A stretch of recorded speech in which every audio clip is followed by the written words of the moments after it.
নবী সাল্লাল্লাহু আলাইহি ওয়াসাল্লামকে দেখানো হবে।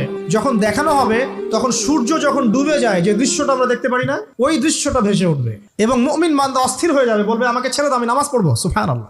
কারণ তার কাছে মনে হবে যে আসরের ওয়াক্ত হয়ে গেছে, আসরের ওয়াক্ত হয়ে গেছে, আসরের ওয়াক্ত চলে যাচ্ছে, আমাকে নামাজ পড়তে হবে। চিন্তা করেছেন? ওই যে একটা হাদিস আছে না, যে 7 শ্রেণীর মানুষকে আল্লাহ রাব্বুল আলামিন আরশের ছায়া দিবেন। তার মধ্যে এক শ্রেণীর মানুষকে, যার অন্তর মসজিদের সাথে ঝুলে থাকে, তার মন মসজিদের সাথে ঝুলেছিল। এই সূর্য ডুবে গেল বলে আমাকে ছেড়ে দাও, আমি নামাজ পড়তে যাব। তখন ফেরেশতারা বলবেন, তোমাকে নামাজ পড়তে দেয়া হবে, তবে তার আগে তুমি এর উত্তর দাও। কি উত্তর? এই ব্যক্তির দিকে তাকাও। তখন নবী সাল্লাল্লাহু আলাইহি ওয়াসাল্লামকে দেখানো হবে, সাল্লাল্লাহু আলাইহি ওয়াসাল্লাম দরুদ পড়বেন। বলা হবে যে এই ব্যক্তির সম্পর্কে তোমার কি ধারণা? মান হাযা রাজুলু বুইসা ফীকুম, এই ব্যক্তি কে, যাকে তোমাদের কাছে পাঠানো হয়েছিল? মুমিন ব্যক্তি নির্দ্বিধায় বলে দিবে যে তিনি হচ্ছেন আমার নবী মুহাম্মদুর রাসূলুল্লাহ সাল্লাল্লাহু আলাইহি ওয়াসাল্লাম। দেখুন, পৃথিবীতে যে বা যারাই নবী সাল্লাল্লাহু আলাইহি ওয়াসাল্লামের সুন্নতের উপর আমল করবে, ইনশাআল্লাহ সে তার উত্তর দিতে পারবে। দুনিয়াতে যারা নবীর সুন্নতের 5 পয়সা পরোয়া করছে না, তার আদর্শের 5 পয়সা দাম দিচ্ছে না, তারা কোশ্চিনকালে উত্তর দিতে পারবে না। নাম হতে পারে আব্দুর রহমান, আব্দুর রহিম, নবীর সুন্নতের ধার ধারে না, তারা উত্তর দিতে পারবে না। নবীর সুন্নতের গুরুত্ব কত গভীর, এটা আমাদেরকে এখান থেকে বুঝতে হবে। তাই প্রিয় যুবক ভাইরা, মুসলিম ভাইরা, আমাদের জীবনটাকে নবীর আদর্শ এবং সুন্নতে ঢেলে সাজাতে হবে। সকাল থেকে সন্ধ্যা পর্যন্ত প্রতিটা কাজ করবো কার তরিকায়? রাসূলের তরিকায়। নামাজ পড়বো তার তরিকায়, রোজা, সিয়াম, হজ, যাকাত, আমল, মুআমালাত, আখলাক সব কার তরিকায়? নবী সাল্লাল্লাহু আলাইহি ওয়াসাল্লামের তরিকা অনুযায়ী ইনশাআল্লাহ। আল্লাহ পাক তৌফিক এনায়েত করুন, আমিন। এবার ফেরেশতা দুজন জিজ্ঞাসা করবেন অবাক হয়ে, যে তুমি কিভাবে এটা জানলে? তুমি কিভাবে এই 3টা প্রশ্নের উত্তর দিতে পারলে? কারণ বেশিরভাগ মানুষ তো উত্তর দিতে পারবে না, বেশিরভাগ মানুষই এই উত্তর দিতে পারবে না। কারণ কিয়ামতের মাঠে 1999 জন মানুষ জাহান্নামে যাবে, নাউজুবিল্লাহ। তো এটা কঠিন পরীক্ষা। আল্লাহ রাসূল সাল্লাল্লাহু আলাইহি ওয়াসাল্লাম বলেছেন যে নিশ্চয়ই তোমাদেরকে এখানে পরীক্ষায় ফেলা হবে, আর তোমরা যদি এই পরীক্ষা জেনে তোমাদের মৃতদেরকে দাফন করা থেকে বিরত না থাকতে, তাহলে আমি তোমাদেরকে শুনিয়ে দিতাম কবরে কেমন পরীক্ষা হয়। মানে যদি আমরা শুনতে পারতাম যে কবরে কেমন পরীক্ষা হয়, আমরা ভয়ে আমাদের মৃতদেরকে দাফন পর্যন্ত করতাম না। এটা নবীজি বলছেন সাল্লাল্লাহু আলাইহি ওয়াসাল্লাম। তো তাকে জিজ্ঞাসা করা হবে যে তুমি কিভাবে জানলে এটা? বেশিরভাগ মানুষ তো পারে না উত্তর দিতে। তখন সেই ব্যক্তি বলে বসবে, সেই ব্যক্তি বলবে যে করাতু কিতাব আল্লাহ, আমি আল্লাহর কিতাব এই কোরআন পড়েছি।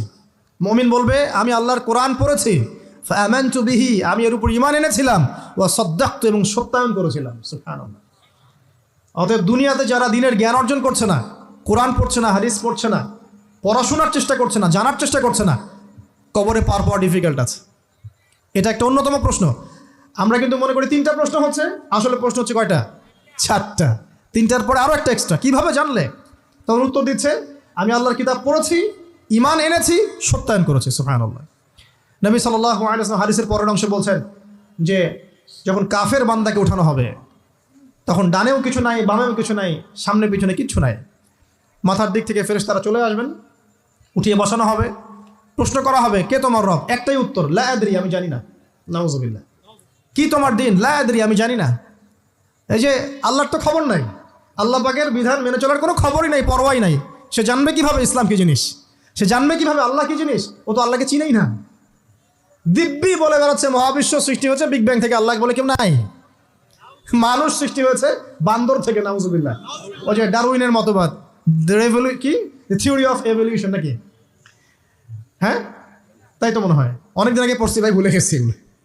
তো যাই হোক, মানুষ তো আল্লাহকে চিনছে না।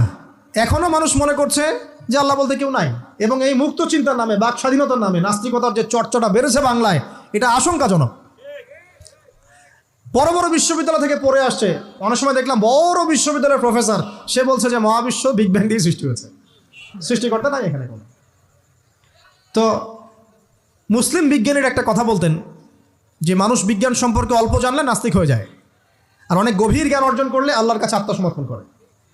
খেয়াল করে দেখবেন, ডক্টর, ইঞ্জিনিয়ার যারা বড় বড় লেভেলে চলে গেছেন, অনেক সিনিয়র, তারা কিন্তু বেশিরভাগ নামাজি দেখবেন, নামাজ পড়ে, দান সৎকার করে, সমাজ কল্যাণমূলক কাজ করে। তারা কিন্তু রোগীর সেবা করতে গেলেও বলে যে নামাজ পড়িয়েন, রোজা রাখিয়েন, তারা কিন্তু বলে। অনেক ডক্টর আমি দেখেছি এমন। যারা যত বেশি গবেষণা করে তারা তত বেশি আস্তিক হয়ে যায়, আর টুটাফাটা গবেষণা করলে নাস্তিক হয়ে যাবেন। কত প্রশ্ন, ইসলামের এটা কেন, ওইটা কেন, ইসলামে বহুবিবাহ কেন, হ্যাঁ ইসলামে কি পর্দার বিধান কেন, তারপর ইসলামে এত রেস্ট্রিকশনস, এত বাইন্ডিংস কেন, হ্যাঁ স্বাধীনতা নাই কেন, কত প্রশ্ন, ইসলামের এগেনস্টে কত তীর এখন ছোড়া হচ্ছে। তো এই ব্যক্তি কেমন করে উত্তর দিবে যে মাহাদিনুক, তোমার দিন কি? আল্লাহর দিকে কত প্রশ্ন ছোড়া হচ্ছে, কত শিরকের পাপ আমরা করছি, অনেক সময় মুসলিম হয়েও শিরকের পাপ করছি। কিভাবে উত্তর দিবে মান রব্য? 3 নাম্বার প্রশ্ন যখন করা হবে এই ব্যক্তিকে, দেখো দেখি, সে বলবে যে আমি জানি না এই ব্যক্তিকে, তবে শুনেছিলাম, মানুষের মুখে শুনেছিলাম, মানুষ যা বলতো আমি তাই বলতাম। মানে সে রাসূল সাল্লাল্লাহু আলাইহি ওয়াসাল্লামের নাম শুনেছিল হয়তো বা, কিন্তু তার সুন্নত বা আদর্শ কখনো মেনে চলে নাই, পারল না। এবার জান্নাতি ব্যক্তি হলে কি হতো? ওই যে সূর্য ডুবছিল যেখানে, তার দৃষ্টির সীমা পর্যন্ত কবরকে প্রশস্ত করে দেওয়া হতো, এবং জান্নাতের একটা দরজা তার কবরে খুলে দেওয়া হতো। এটা কিভাবে করা হবে সেটা আল্লাহ পাক জানেন, এটার ব্যাখ্যা করার জ্ঞান আল্লাহ আমাদেরকে দেন নাই। যেই মানুষের ক্ষুদ্র জ্ঞানে মানুষ ব্যাকটেরিয়া ভাইরাস নিয়ে গবেষণা করতে হিমশিম খেয়ে যায়, সে মহাবিশ্বের স্রষ্টা নিয়ে কিভাবে গবেষণা করবে? আল্লাহ পাকের অসীম জ্ঞানের সামনে আমার জ্ঞান কি? খুবই ক্ষুদ্র। একটা হাদিসে এসেছে বুখারী শরীফের মধ্যে, যে একটা মহাসমুদ্রের মধ্যে যদি একটা পাখি 1 ফোঁটা পানি উঠিয়ে নিয়ে যায়, ওই 1 ফোঁটা পানি হচ্ছে মহাবিশ্বের জ্ঞান, আর বাকি পুরো মহাসাগর হচ্ছে আল্লাহ পাকের জ্ঞান। তো আমরা এই ক্ষুদ্র জ্ঞানের মানুষ হয়ে আল্লাহর জ্ঞানকে কেমন করে পেনিট্রেট করতে পারি? তো আল্লাহ পাক জান্নাতের দরজাগুলো খুলে দিবেন, একটা দরজা খুলে দিবেন, সেখান থেকে বাতাস আসবে, সে জান্নাতের নাজ নেয়ামত উপভোগ করতে থাকবে, এবং তার রূহটাকে সবুজ রঙের পাখির আকৃতিতে জান্নাতে রেখে দেওয়া হবে। ইল্লিন মানে ওখানে জান্নাতের নিয়ামত সে পাবে। এটাকে বলা হয় দারুল বারজাখ বা বারজাখের জীবন। জীবন অনেকগুলো, একটা ছিল রুহের জগৎ, রুহের জগতে আমরা সবাই ছিলাম। শোনেন, একটা ছিল রুহের জগৎ, রুহের জগতে আমরা সবাই ছিলাম।